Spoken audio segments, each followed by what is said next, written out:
Hello, folks. This is the Halfling of the Halfling and Spaceman coming to you IRL in real life from ConGregate in Winston-Salem, North Carolina. And today we are honored to be talking with one of the guests of honor, Sherrilyn Kenyon. She's New York best-selling author of paranormal romance, urban fantasy, science fiction, fantasy, paranormal, suspense, and probably best known for her Dark Hunter universe. Welcome, Sherrilyn. Thank you for having me. I appreciate it. Thank you for joining us, and all apologies for this being probably less than professional, but that's okay. We're not professional. That's all We're good. just geeks. That is all good. Let's hear it for geekdom. Woo! Absolutely. Well, thank you for joining us. Anytime. Why don't you go and tell us a little bit about yourself and anything you might feel like would be valuable for everybody to know about how life sort of prepared you for becoming a writer.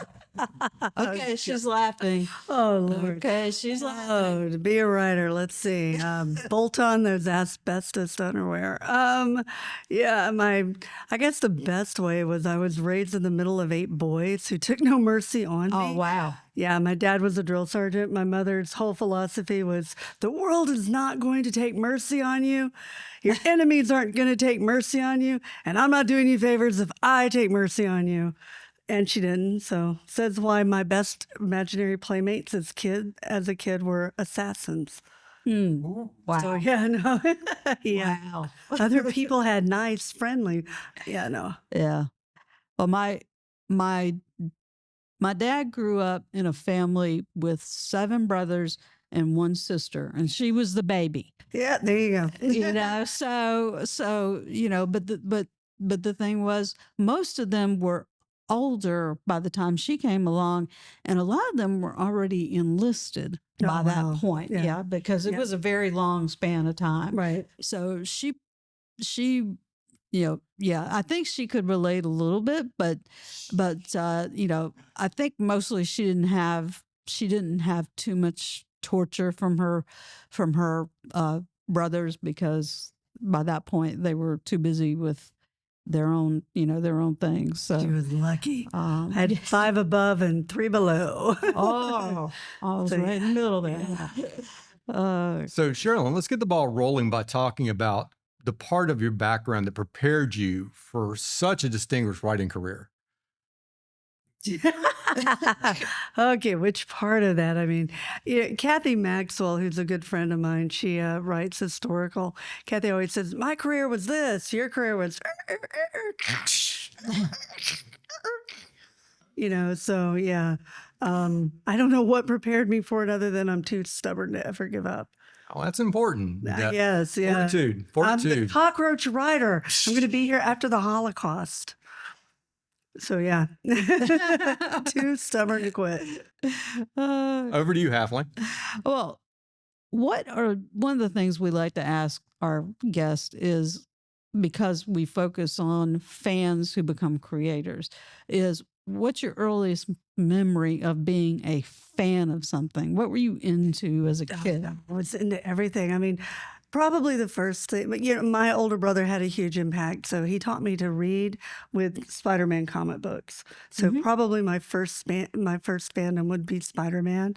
And I actually have a Stan Lee autographed Spider-Man. Which, I know, got years ago. I didn't even realize he was in the audience. So I gave a speech about that. And he kind of surprised me with it. Stan Lee was a great man, and what a great loss. But anyhow, yeah, no, that's like my most treasured, and I have it framed up, in my office.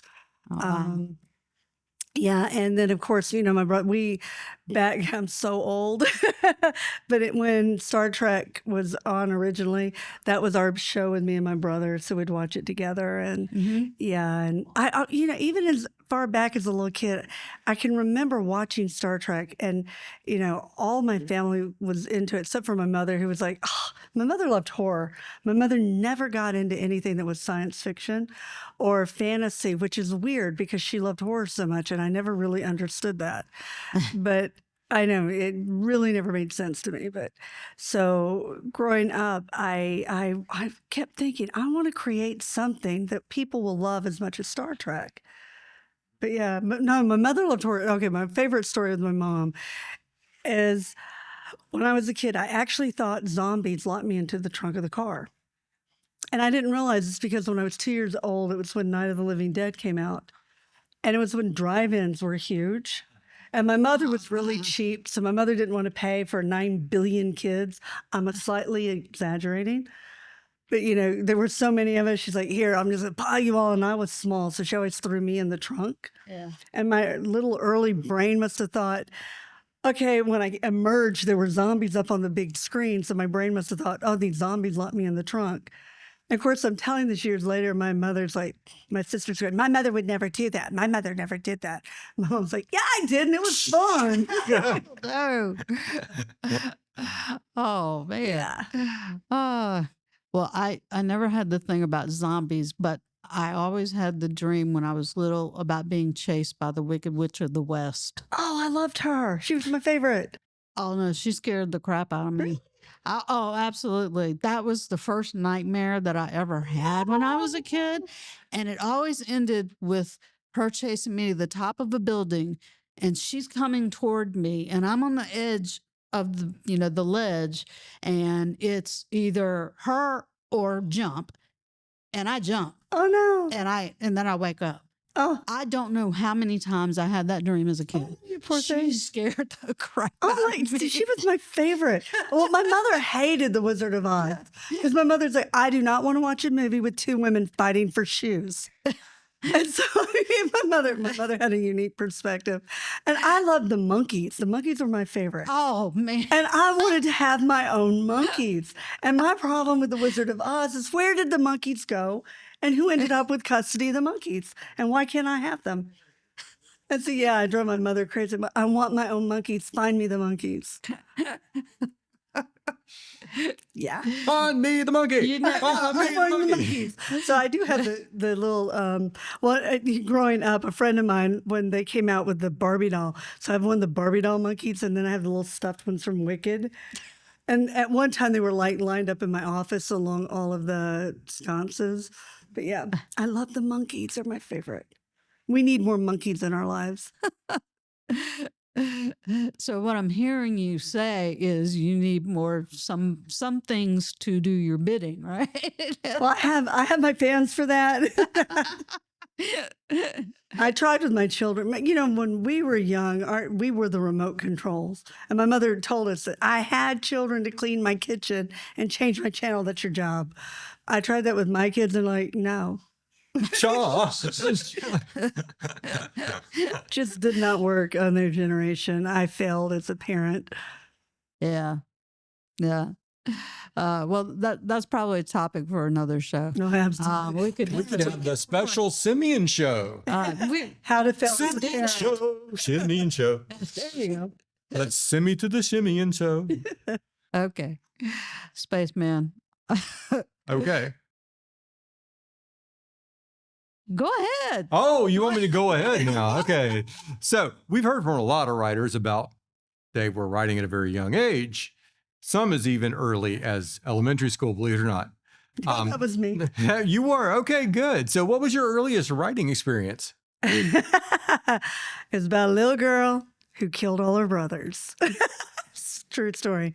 True story. I started my first novel when I was 8 years old, and my oldest sister has cerebral palsy, and she can't hear, and she's partially blind. So Helen Keller, as a result, was one of my big heroes. Because I always thought it was fascinating. I kept waiting. I would try and sign to my sister, but because of the cerebral palsy, she can't really sign. But, and they have that whole thing about, well, if you don't have one sense, your other senses will compensate. So my brain was, and this is long before Carrie, I am really old. And I kept thinking, well, okay, so maybe Trish can actually move objects. Things that go missing in the house, maybe it's her. Like maybe that's where my dolls go in that secret place where you can't find them. Maybe it's Trish. You know how your mother goes, the little bird told me? It's not the little bird, it's my sister. She's watching me. She's doing this. The evil sister. Right. And I really did believe this. So when I was a little kid and I sit down, I'm 7, 8 years old to write this story, I decided it's going to be a little girl and she's going to murder her entire family, which ironically, it was not my parents because my parents were kind of absentee. Mhm. So it was my brothers and she got away with it. But then she had to go to boarding school, which was my dream, was Oh, to go to wow. boarding school. And then she killed everybody at the boarding school. Well, if we were dreaming to go to boarding school, then why would the character kill everybody? They were mean to her. Oh, okay. Well, then, yeah. You know, Yeah. I was 8. I don't know. It was, Yeah. Not, Wow. not that people need killing, but some people could stand a little less, bullying. yeah, yeah. I didn't know how to end it. Remember, my mother raised me on The Exorcist and Night of the Living Dead. So everybody has to die at the end of the book. Okay, that's fair enough. They're fair enough. Over to you, Halfling. I'm still trying if to you digest. if you can top that. I'm still if trying. you can to top di- that, yes. No, I don't think I can. I'm not even going to try. So he got you to talk about your earliest writing, but when it comes to your professional writing, how did you actually start your writing career? Well, the very first thing I ever published was in 3rd grade. I wrote an essay about my mom, which was good. My mother was stunned.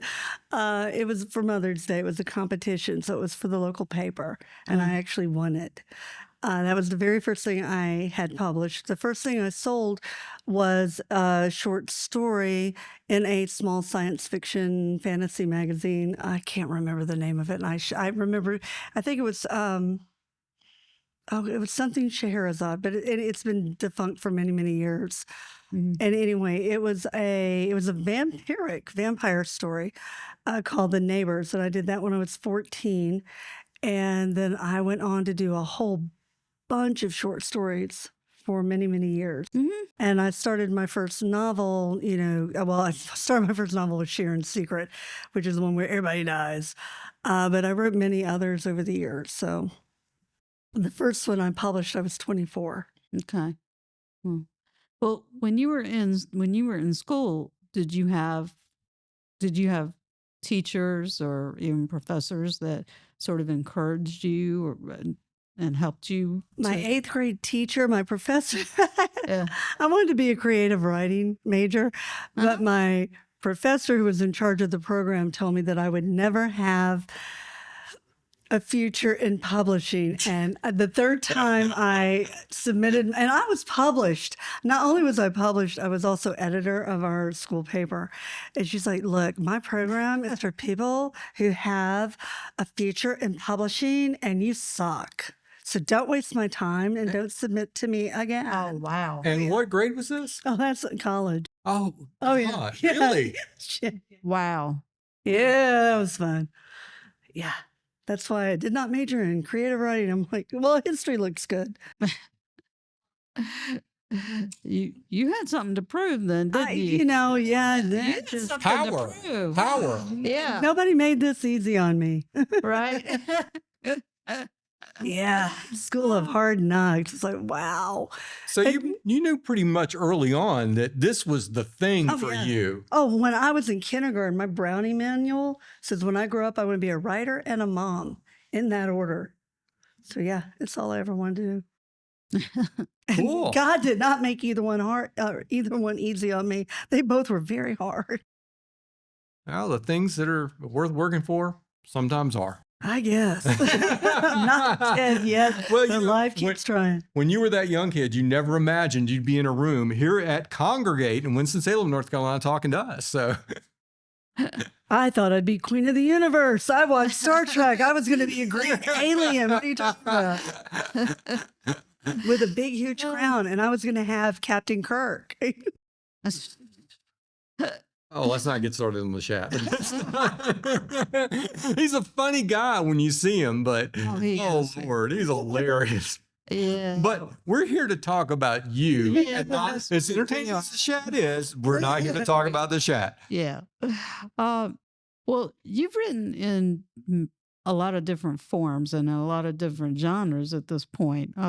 So what's your favorite, and what's your favorite genre to write in, and your favorite form? But then also, what do you find the most challenging?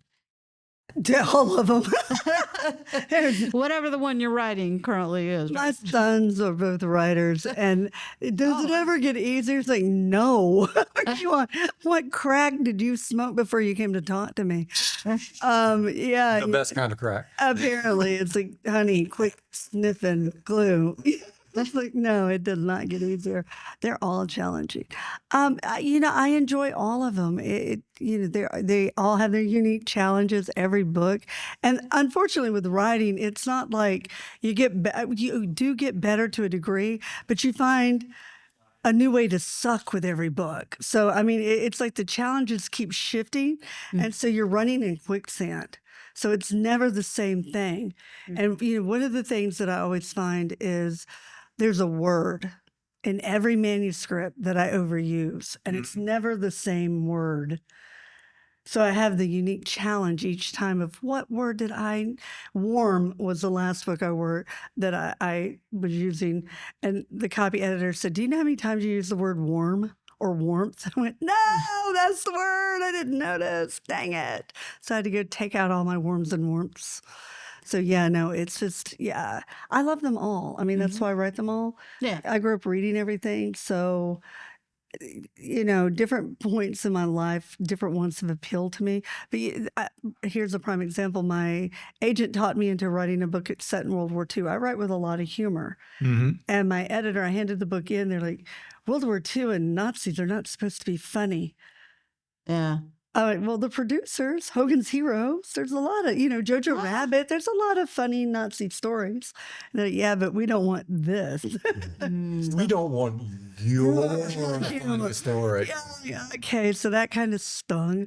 And then they're like, well, change the tone. We want it darker.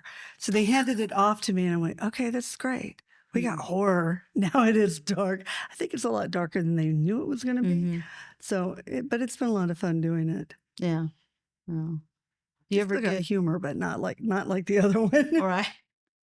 Well, do you ever start writing a book or a story, and you get a little ways into it, and you think to yourself, "What am I doing? I really can't write this." Oh, every book.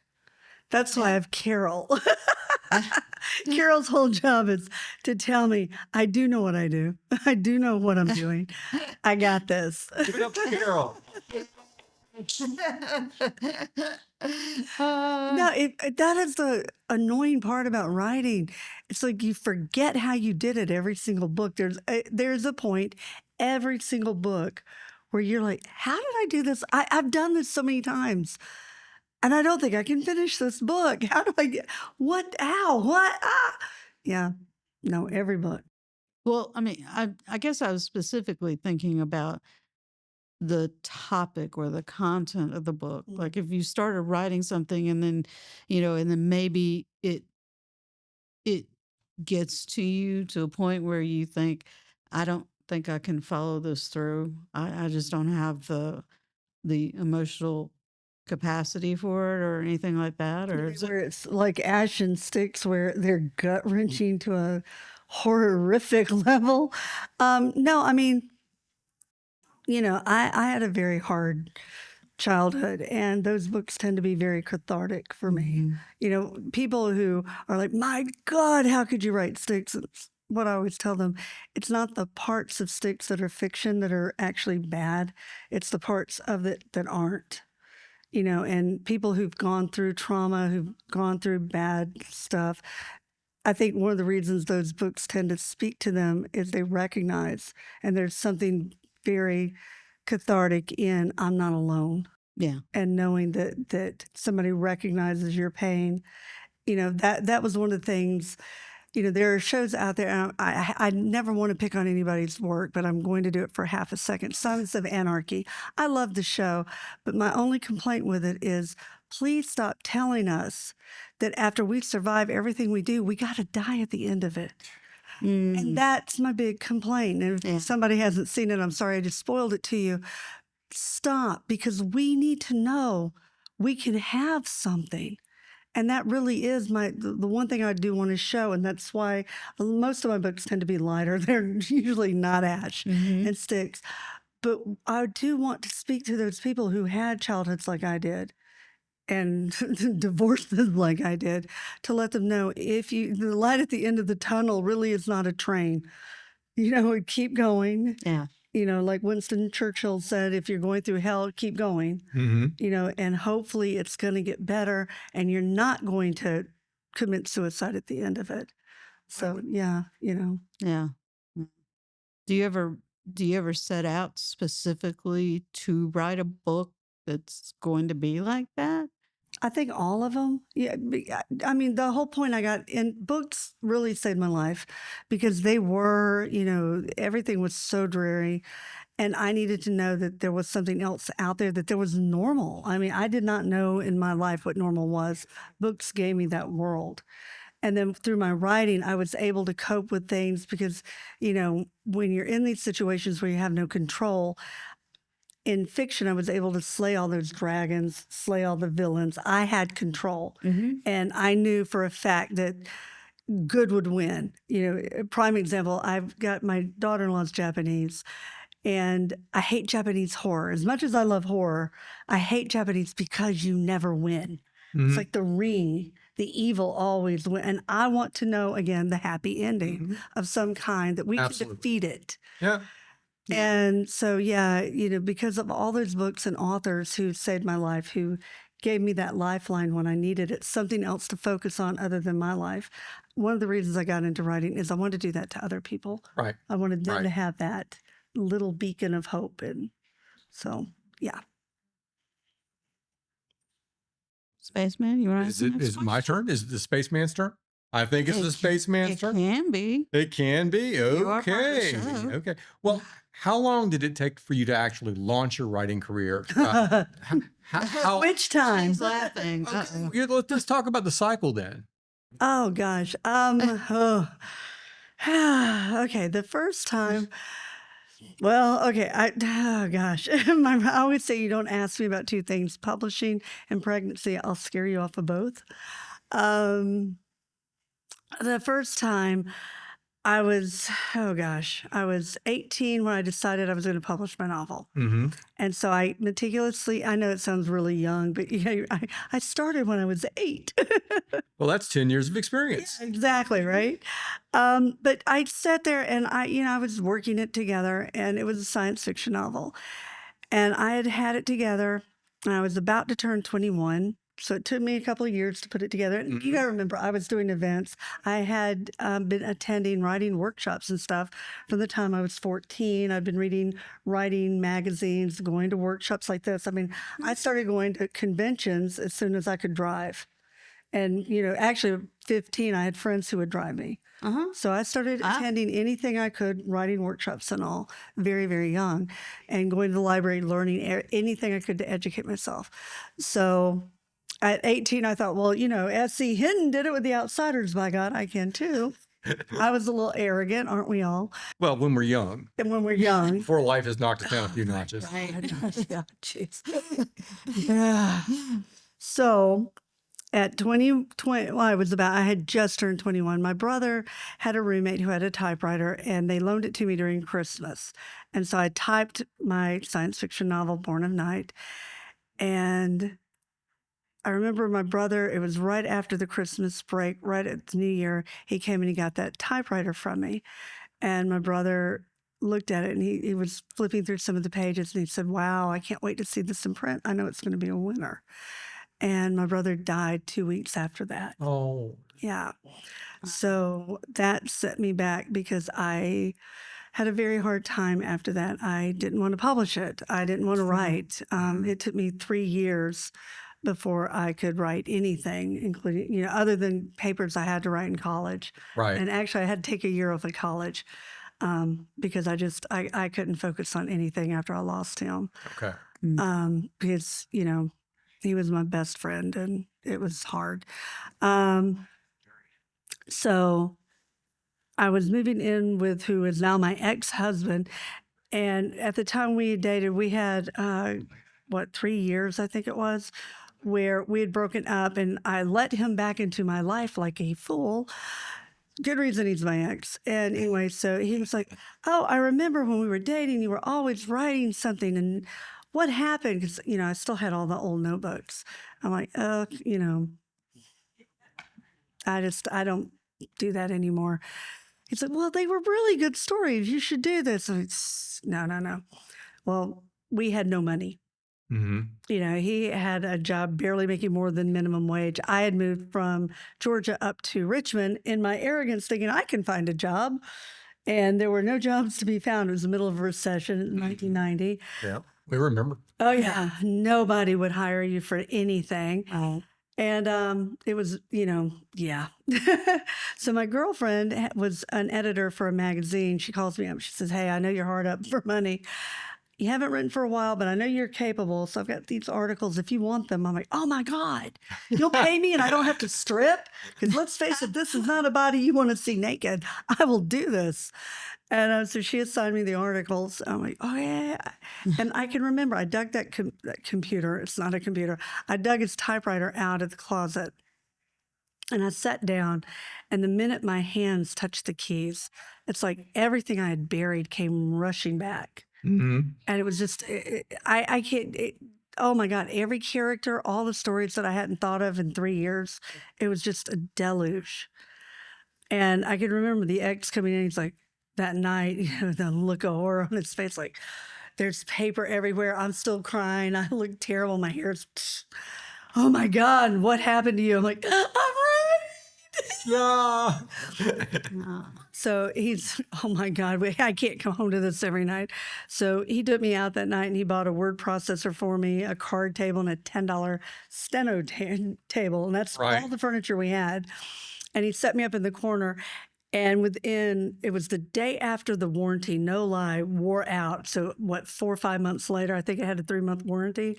I had worn that word processor out and killed it. I think I wrote 3 or 4 books on it. And I'm calling he's like, "Well, you should have taken better care of it." He wouldn't do anything. So my mom was like, "Okay, look, go to Sears." This is how long ago it was. Yeah. "And go get a computer and I'll pay for it. I'll do the monthly payments." I'm like, "I love you, Mom. I'm sorry I ever said anything bad about you." Not really, but I am. So anyway, she made payments on a 286 DOS computer with a 254 megabyte hard drive. Wow. And Okay. a 5.5 floppy. You guys were living large. Right. That was my computer until almost 2000. But anyway, so I sat there and that's where I wrote my first, 20 novels. And I thought, like every writer does, I am the next big hot thing. They're going to call me.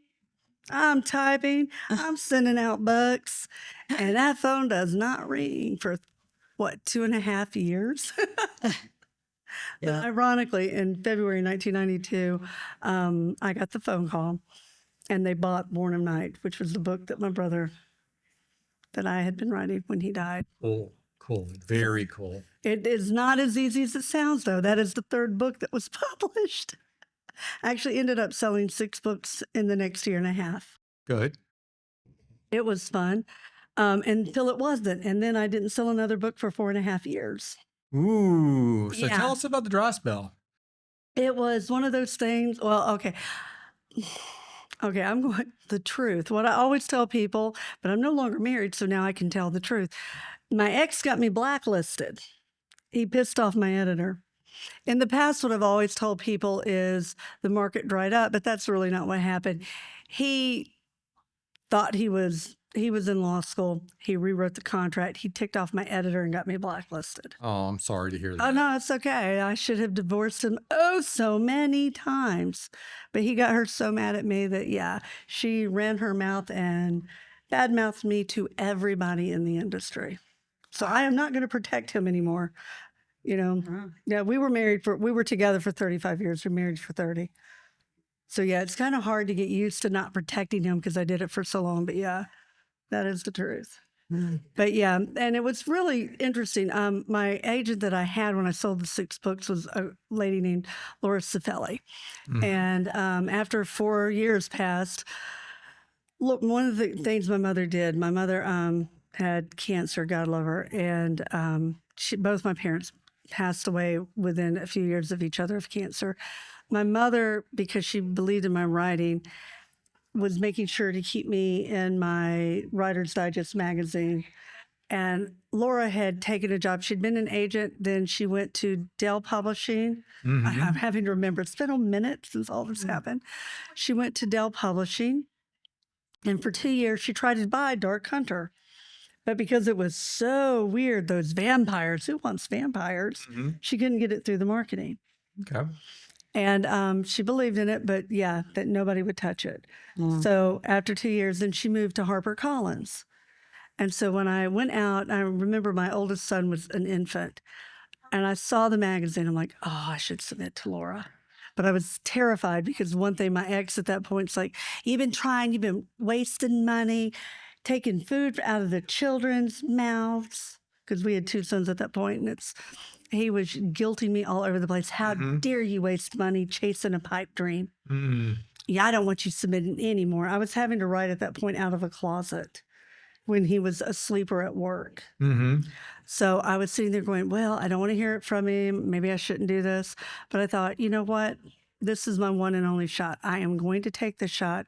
If she says no, I am never going to submit again. So I went and I stole 1 stamp out of his wallet, because I knew if I did 2, he'd know it was a query letter. Oh, he was OCD. He counted those stamps. So I'm like, I'll take 1. I'm going to take a chance. So I wrote the most pathetic query letter you've ever heard in your life. I actually said to Laura, you probably don't remember me. And I was her first client. Oh, no. So I sent it off to her. Laura, we didn't have a telephone. We had no money. We were dirt poor in Mississippi. Laura calls my neighbor's phone, and my neighbor was the nicest little woman named June. June comes running over going, honey, here's a woman from New York City. She says she wants to talk to you. And ain't your mom? I don't know who this is. She talking funny. She one of the Yankee people. You need to come talk to her because I can't hardly understand her. So I went running. I handed her the baby. I went running over there. I'm like, hello? And she's like, hey, where have you been? I'm like, in Mississippi, hell. So excuse my language. But anyway, so yeah, and Laura's like, oh my God, I can't believe it. I want a book from you. I want to sell you a book. Hey, we're matched made in heaven. So yeah, Laura bought 3 books for me, and I would throw myself under a bus to this day for Laura. So yeah. Well, that is awesome. Thank you. That is awesome. Thank you. Awesome. It is. And June loaned me the money to do the proposal to her or send the manuscript to her. I did pay June back. Halfling? Huh? Well, Handing over to I June. was just going to say, that just really proves that everybody needs somebody that they can count on, that has their back, and when the chips are down, they know that this is the person that I can come to. This is the person that I can count on, and will support me. And it's just wonderful to know when you have somebody like that. It's it's treasure. It's a treasure. Obviously, she's got somebody in the audience like that. She's the only reason I'm still here. Well, I'm going to switch gears for just a minute and talk a little bit about, because you almost touched on it, writers groups. Have you been part of writers groups, or are you in writers groups now, or have you grown beyond that at this point? I don't think I am a big. I know some people say that, but I think that okay, it's not an easy answer. You have to be careful because the thing that I hate is how petty some writers could be. And I hate to even say that, but it is a reality. And my son talks about it's crabs in a bucket. And unfortunately, there are a lot of people out there who want to tear other people down. I was married to one for 30 years, and I hate that those people are even on our planet with us, but unfortunately they are. I'm not that person. And I believe that, a rising tide will float all boats. And, I have never done anything to hurt another writer. And I know people out there who know go, yes, but you filed a lawsuit. And one, my ex filed the lawsuit. I did not. Let's get that straight. And it was not over plagiarism or copyright infringement. It actually was over trademark. There's a lot more to it than ever got out there. I had a gag order on me. I still do. So I wish y'all would look into the actual facts before you judge me, because y'all don't know anything about what you think you do. And the lies that were told to you are absolute lies. So please look into that before you judge me incorrectly. But anyhow, no, I believe in helping and I always have. There's nothing I won't do to help another writer, because I hate that backbiting stuff. One of the reasons we have a paranormal market today is because of people like Laurel, Jim, and I. We came up at the same time. There was no paranormal market, but because we were brave enough, we were able to kick open that door. We proved it was a viable market, and we opened it. And I am so glad that all the writers that came after us, I'm very proud to be a part of that. And, yes, writer groups, because of that, I think are very, very, but you got to find your right group, because you want to be in with those who are supportive. You don't want to be in there with anybody who's not being positive. The people who are telling you, well, oh, you want a contest? Well, it wasn't a good contest. Well, they didn't have many entries. Those people, I hate to say, you don't need them, because we all have that voice. Yeah. You want people like Carol or people like Kathy Maxwell, the people that I've been very fortunate to have around me who are like, you go, girl, you got this, and if they're not that positive support, then you don't need them. So yeah, no, I don't think everybody needs that positivity. You never outgrow that. I don't care how big you think you are, you need positivity in your life. Oh yeah. I think we all do. But we've heard other writers talk about their experiences with various writing groups that they've been, involved in. And one of the criticisms that they've had is that when it comes to people critiquing your work, they're not often specific, and they're not often really all that helpful. It's you don't want somebody to just say, "Oh, really love the book. It's great." Yeah, Well, that's true. what did you love about the book? What was Right. what was great? Did you like the character development? Did you like this or that? And conversely, you don't want somebody to just say, "Well, that sucked." Exactly. Yeah. Okay, why did it suck? What do you like? What about it sucked? I mean, Yeah. That's a critique group. Yeah. Critique Yeah. groups. Yeah. Those are, and again, that depends, I think, really on the person. And at different stages, you need different things. I think when you're first beginning, you don't need a critique group you do and you don't. You need to learn how to write. But a critique group, I think for, like my son, I won't let him join a critique group, because he's got that beautiful arrogance that I want to keep nurtured for a minute. He doesn't need to be knocked down yet, because I know Amazon's going to do it for him. His first book comes out next year, and it's like, oh, baby. But, I can critique him and tell him, okay, your grammar sucks, and you need to work on this characterization. I can give him that constructive without damaging his ego. Yeah. And you need to find that kind of group. And that, I was lucky that I did fall in with, when I was young, I fell in with older writers. I used to be part of what was called the, what was it called? The Old Broads Bar or something like that. And it had in it, Marion Zimmer Bradley, who cut me to my knees a few times. She was brutal for her critiques. But it also had Ursula Le Guin was in it, and Anne McCaffrey, and they gave me some wonderful advice very early on. Wow. And yeah, no, I was very, very fortunate. You are getting advice from the best. I know, Absolutely. really. Yeah. And Andre Norton It's too. incredible. You know, but it was just one of those things. It was when the internet was first burgeoning. Mm-hmm.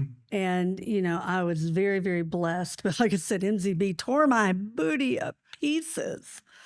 So, and, you know, I don't think a new writer really needs that kind of, you know, I'm tough but I don't think a younger writer could have really survived it. And it was really funny because she used to have a fantasy magazine. Mm-hmm. And I didn't submit to her for a while. And she's like, well, why don't you ever submit to me anymore? I'm like, because I can't handle it. I mean, I've got pretty good asbestos, but honey, I can't take another blistering. My ego is a little fragile. Right. Yeah. Well, that ties into the things about our personal journeys. And so it sounds like that was kind of complex, but what was the biggest surprise you faced so far? What was the thing that really kind of shocked you that you saw along the way? But either positive or negative. Oh, no, you've hit my soapbox issue. Uh-oh. Oh, no.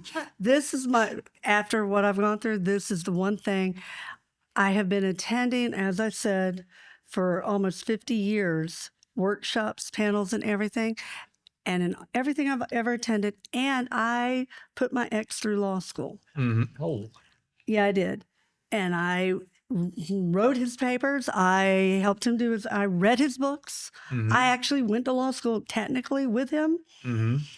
Nobody ever explained to me that intellectual property is marital property. And that if you get divorced, they own half. Really? Yes. Wow. And writers who have been divorced know this. Writers who are attorneys know this. And they will, in an audience, go and start nodding, going, yeah. I'm mad at you. And I'm happy to say I'm mad at you. I'm mad at you. How dare you not tell us this? Because I was published before I ever got married. And if anybody had told me that, I don't think I would have ever married.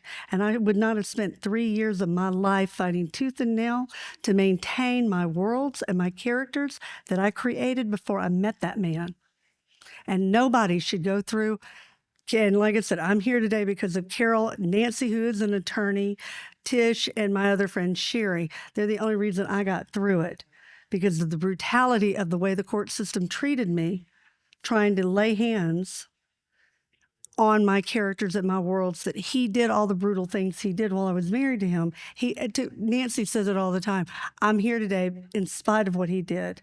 He was not a help to me. And yet they were telling me, and still do, he was entitled to half of everything I created. And that's unfair. And I really think that needs to change. Writers need to be aware of this. Before you get married, especially now with independent publishing, before you get married, get a prenup. If you are married, get a postnup. Protect yourselves because you need to be aware this is a horrible sword of Damocles that nobody knows hangs over them. So sorry. No, that's fine. I mean, I think it's good for people to hear that because there are going to be people listening out there who had no idea that was the reality of things. So. Yeah, it's terrifying. And in bankruptcy, it's also a big, because, you know, there's not enough, and Nancy says it all the time, there are no laws to help writers. They don't, especially fiction writers. Most of the laws on the books are written for nonfiction writers. So they don't understand how royalties work. They don't understand how fiction writers work. And especially when it comes to something like bankruptcy. They think they want to compare us to the music industry and selling like music catalogs. And they just, there's just nothing out there. And we need legislation. And we need people advocating for us, authors who do this, who are attorneys. Please help us because we need it. Wow. Well, that's good advice. Like I said, I imagine there's a lot of people out there listening that had no idea about that. So I hope people take that to heart. Thank you. Yeah. I don't want anybody in my situation. Please learn from my mistakes. If I can help one person. There you go. Well, just kind of a random question. This is sort of a fun question. If you could be Let's go back to fun. I like laughing. I really do. If you could not write as your career, if your career was not as a writer, what would you choose to do as a career? I would have been an assassin. Dun, dun, dun, Yes. dun, dun, I would have dun. been an assassin. That is my other career choice. I would have been an assassin. Okay. Let's stay on our The good Roger side. Moore time or the Daniel Craig time? Either. Either. Or a Okay. sniper. Just it would have, yeah. There's a reason I write about assassins. Yeah. I had to ask. Okay, fair enough. I asked. Although that's given me an idea. Oh no. If I ever take up to writing again, I'll have to write a book about the Sasquatch. There you go. There you go. See, nobody pays attention to me. I could get in everywhere. I'm 5 feet tall. Nobody ever sees me. They don't never remember me. I'd be a great assassin. Okay. I'm 4'7". Oh, there you go. You're like my niece. I have to tell you this quick little. You're going to be the Mike. You're going to be her mini me or her Dr. Evil. When I was in high school, I got in with this group that were really nerdy and geeky. We used to go out into the woods with like fake swords and daggers and have little mock battles or whatever. And other people in the group always wanted to pair with me because I was the backstabber. I could sneak up behind somebody, so they'd be involved in a frontal assault, and then I'd come on the backside, and so there was always a little bit of a disagreement about who I was going to get paired with. Well, I mean, hence the halfling. There you go. I like that. Hence See? the halfling. Yeah. They don't see it coming. I love it. Yeah.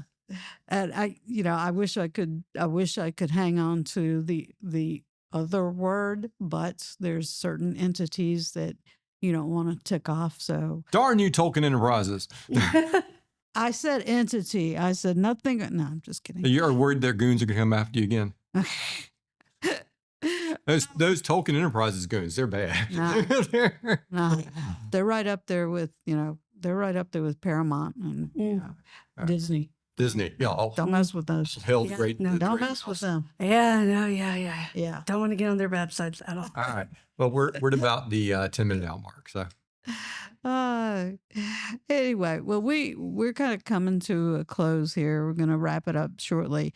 But before we do, we always like to ask writers to give us the elevator pitch for their next book. Uh-oh. Is this a can I do this or no? If you can't, Should we go to Simi? if you can't, Go to you can give Simi. us the We'll do the elevator Simi. pitch for your That- latest well, book. The actual the next book we have is called like there's a royal. It's me and the character. yeah. It is me. There's more than one of me. Are you going to wave like this now? Yes, I can do Me, myself, and I. me, myself, and I. I know it's like, yeah, and I always do that. And it's the weirdest thing. People look at me, I'm like, yeah, it's all the voices in my head. I think of us as a community. But anyhow, the next one I have is actually called House of Fire and Magic. But because it's such a unique principle, I will say nothing until it comes out. It will launch at DragonCon, but it's very cool. Oh, okay. And the name of the series is Myths and Outlaws. Well, But tell it's us a little bit about the series. It's awesome, but I can't because it's so unique and different. But in 6 weeks, you will know. Oh, okay. Okay. We're going to do the grand unveiling. Even Carol is going, do not. Okay. Well, So- you heard it here, folks. There you go. But the next one is Simi for the Chronicles of Nick. Chronicles of Nick is being developed for television. Mm-hmm. And so I'm trying to get the last of the Nick books out before they launch the television series because I want them done so that nobody can go, the TV show is better. And I don't have to worry about them messing my timeline up. I want to have all of the things done in my series. Okay. But yeah, Simi is the origin story for everybody's favorite Karanti demon. She's been a huge character in both Dark Hunter and Chronicles of Nick. She's my big character, Acheron. She is his demon daughter. And everybody will now find out how she became his daughter. She's an adopted daughter. Okay. Very spoiled. She loves barbecue sauce. And she runs amok. I love her because she's morally ambiguous and really doesn't understand, like, why can't I eat these people who annoy me? And I love her. Well, when you're talking about barbecue sauce, this is serious business now. Is it Texas style? Is it South Carolina style? North Carolina style? She likes it all, but sometimes she likes hot sauce. It depends on what she's eating. No, it's just important. Oh, This no, is it is. barbecue is like a Exactly. religion here. Absolutely. No, and she knows. Different things for, because depending on what you're eating or who you're eating, you got to have the right barbecue flavor to go with it. Well, one would assume that only North Carolina style sauce would go with long pork. No, So, but if you're eating the demon that annoys you, sometimes you need that vinegar oh, yeah. or sometimes the hot sauce. I can A see child that. might be habanero. You never. Or a halfling might be habanero. Oh, there you go. Yeah. All right. Well, where can people find more about you and your books? SherrilynKenyon.com or mysherrilyn.com. Or Okay. if you can't spell that, queenofallshadows.com. And we'll make sure we get all that in the show notes. Absolutely. So let's see. Well, we get a few more minutes, Janet. Well, you wanna get in a couple more questions? Well, we can. All right. We can do some random fire, rapid fire questions like, what's your favorite color? Let's do rapid fire. Okay. Oh my God. Ready? She's Halfling, paralyzed. go. What's your favorite color? You ever see that thing where they go black, red, black, red? I don't know. Black, red. One of those. I went to UGA. Oh, I should say that here in North Carolina. I'm sorry. Do what now? UGA, University of Georgia. Oh, Hugs. we- Sorry.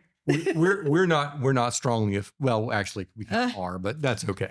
My Let- best friend's Alabama. Question. The specimen rapid sorry. fire. All right. If you had your choice between being stationed on Deep Space Nine from Star Trek Deep Space Nine or Babylon Ooh. 5 from Babylon 5, Ooh. which one you pick? I guess deep space. Maybe. Maybe. Depends on dad. Can I do Stargate? You can do Stargate. We'll let you take Stargate. Can I pick Oh, yeah. Atlanta? Absolutely. Atlantis. Okay. I love you, Jason Momoa. I got trapped in an elevator with him.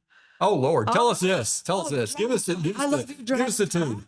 I love you, Dragon Con. Uh-huh. He's wonderful. If you have to get stuck in an elevator, I highly recommend Jason Momoa. So he's so fun. I will keep that under advisement. Yes. He's so much fun. Wonderful guy. Way. One of the best conversations I ever had with a creator was when I was stuck in an elevator at a con with Sergio Aragonis, the guy who did illustrator for Mad Magazine, did Gru the Wanderer. He is a he is a trip. I don't know if he's passed away now, but He might be. Yeah. Apparently, his brother was working in the Mexican movie industry, and we were talking about vampires. And he started talking about all the bad vampire movies that his brother was involved in. No, that's looking like a true brother. And we all sat there for like 15 minutes just, listen to this guy. Oh my God. Talk about Mexican vampires. Talking about Mexican vampires. That's fine. Very cool. That's a thing. That's really a thing. So, Sherrilyn, what is your pop-up question? What is your pop-up question? For Either one. Either one. Either one. Yeah. Any random Or question. both of us. oh my God. Way to put her on the spot. Star Trek or Star Wars? Dadgummit. I would probably have to say, Star Trek. Battlestar Galactica, OG. Oh, you can't go wrong with that. That's not Can't one I of go those two. She No, give you but that you can't choice. go wrong with that. Okay, I will say Star Trek over Star Wars. She Okay, give you which here's is the cool thing. My cousin actually dated Richard Hatch. Oh, wow. I know, right? I've spoken to him on the phone when they were going out. So there's my notoriety by That's your vicariously. wow. Mm-hmm. Yeah. Mm-hmm. He was also very nice. Okay, cool. I have not ever dated anybody famous, but I got stuck in an elevator with with Jason Momoa. Okay. That's my only claim to fame there. Well, okay, my books, but that. Well, the books are awesome. So, Thank you. Thank all you. right. Well, we're going to wrap things up now. Let's, everybody, Janet, you usually do this part. Do this part. Okay, I'll do this part. Thank you for talking with us today. We appreciate you hanging out and just being a good sport and not minding us too much. Oh no, thank you. It was fun. We really had a great time talking with you, and we again appreciate you talking with us, and we appreciate hearing about just everything that you talked about today. You know, your journey, and we hope that you are an inspiration to people out there. So just thank you again, and we think, yeah. And we also want to thank our listeners for tuning in today, and we hope that you've enjoyed and become inspired by today's guest, the guest of honor at ConGregate, Sherrilyn Kenyon. And this is the Spaceman for the Halfling and the Spaceman podcast. Over and out.